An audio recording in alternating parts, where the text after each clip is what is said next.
Hola, esto es electrocinética, es nuestra tercera unidad de aprendizaje. Hemos tomado esta transparencia de la docente Juliana Curano Tinoco.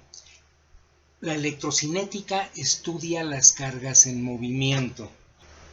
Podemos pensar que los clavos que estorban al paso de las canicas en este dibujo ofrecen alguna resistencia al paso de las canicas. Si lo puedes ver, sueltas una canica y va pegando, esto es, no llega directamente hasta abajo. Bueno, lo comparamos con la resistencia al paso de la corriente eléctrica. Las cargas, en este caso las canicas, no transitan libremente. Hay un obstáculo. Bueno, ahí decimos que tenemos una resistencia. La comparamos con la resistencia eléctrica. Ahora podemos pensar que el llevar las canicas de abajo hasta arriba, como está en el dibujo con una manita, equivale a tener una fuente de energía, o sea, una batería como la que está pintada a la izquierda. Bueno, siempre necesitaremos una fuente de energía para que exista una circulación de, vamos a llamarle partículas. Aquí se puede apreciar menor resistencia al paso de las canicas, o sea, la R2 que hemos pintado ahora es menor que la R1. En electricidad equivale a tener menor resistencia eléctrica. Fíjate que quitamos algunos clavos. Bueno, va a ser más fácil para las canicas circular por ahí. Y lo mismo pasaría con una resistencia eléctrica, con su batería. Mantienes la batería del mismo tamaño, con el mismo valor, y aquí le quitaste clavos, bueno, allá le pones una resistencia menor, y vas a tener menor resistencia. ¿Qué pasará? Pues más libre paso de las canicas, o sea que podrían pasar más canicas. Bien, vamos a hacer una similitud entre la hidráulica y la electricidad. Fíjate, aquí tenemos un tubo que sale de un tinaco y tiene una resistencia al paso del agua.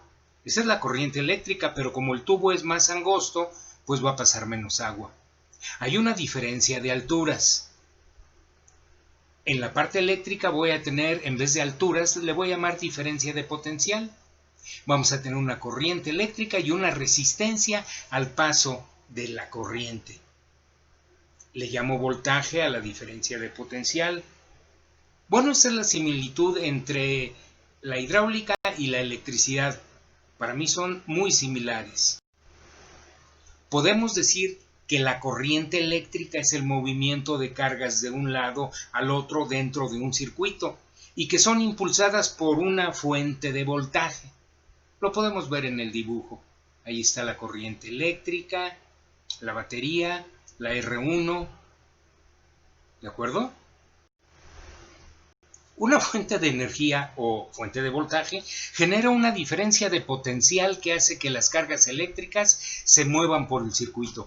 Bueno, a mano derecha tenemos una batería con su signo más, su signo menos, y entre sus terminales hay una diferencia de potencial.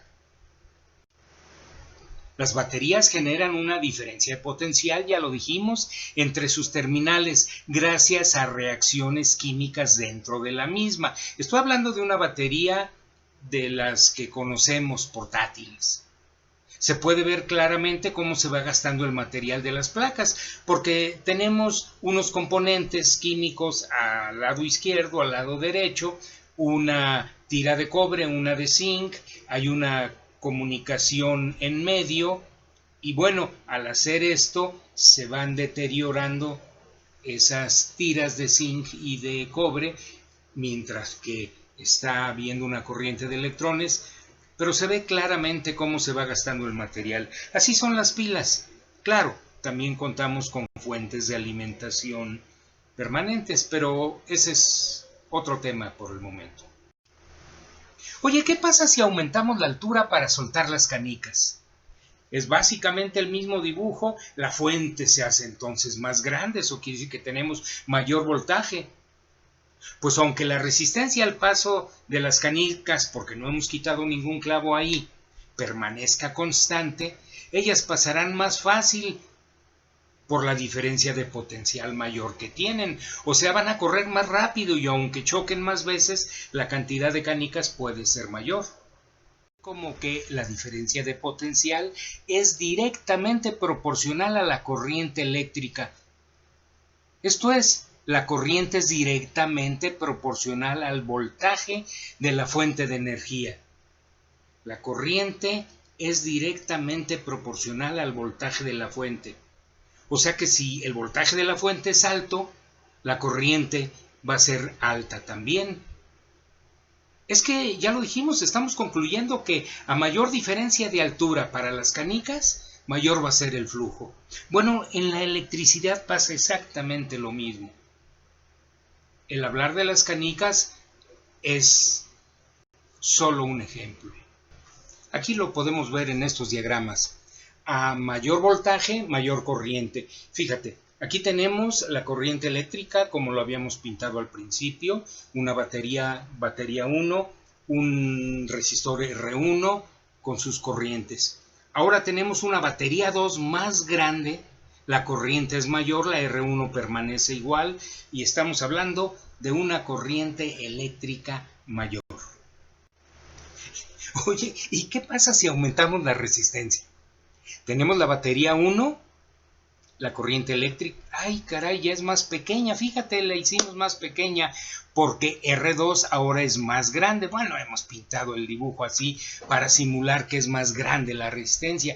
En el segundo caso, cuando la batería era mayor, pero aumentamos de todas maneras la resistencia, claro que va a haber más corriente que en el anterior, pero menos que antes. Esto es, si aumentamos la resistencia y mantenemos la fuente constante, la corriente va a ser menor. Se ve claro, ¿no?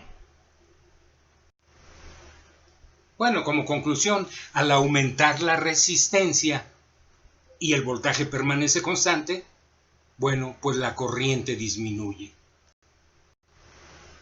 La corriente eléctrica, ya sabemos, es el flujo de cargas ordenadas. Bien, recordaremos que es un conductor, es un material en el cual algunas de las partículas cargadas, que le llamamos portadores de carga, se pueden mover libremente. La corriente eléctrica es un flujo de cargas eléctricas que, por unidad de tiempo, atraviesan un área transversal. ¿De acuerdo? La I es igual a la diferencial de carga sobre la diferencial de tiempo. La unidad es el amperio. Un ampere es igual a 1 coulomb por segundo. Fíjate que el sentido de la corriente coincide con el de los portadores de carga positivos. Así lo tomaron los primeros ingenieros eléctricos. Y bueno, tradicionalmente lo hemos seguido usando de la misma manera. El sentido de la corriente coincide con el de los portadores de carga positivos. Bueno, ¿qué es la densidad eléctrica? La densidad de corriente eléctrica es una magnitud vectorial análoga hasta cierto punto a la cantidad de movimiento. Cuanto más carga haya, mayor es la densidad de corriente. Cuanto más rápido se mueva, mayor es la densidad de corriente. Si no hay cargas, o sea, está vacío, o ellas no se mueven, como en la electrostática, pues la densidad de corriente es nula. La densidad de corriente eléctrica se define como una magnitud vectorial que tiene unidades de corriente eléctrica por unidad de superficie, es decir, intensidad por unidad de área. Matemáticamente, la corriente y la densidad de corriente se relacionan de esta manera. La corriente es igual a la integral sobre la superficie del flujo de corriente por unidad de área, o por la derivada del área, ¿no? I es la corriente eléctrica en amperios, J es la densidad de corriente en amperes sobre metro cuadrado, y S es la superficie en estudio. Nada en metros cuadrados. ¿Qué te llevas a casa el día de hoy? ¿Qué ganaste? ¿Qué hay de nuevo para ti?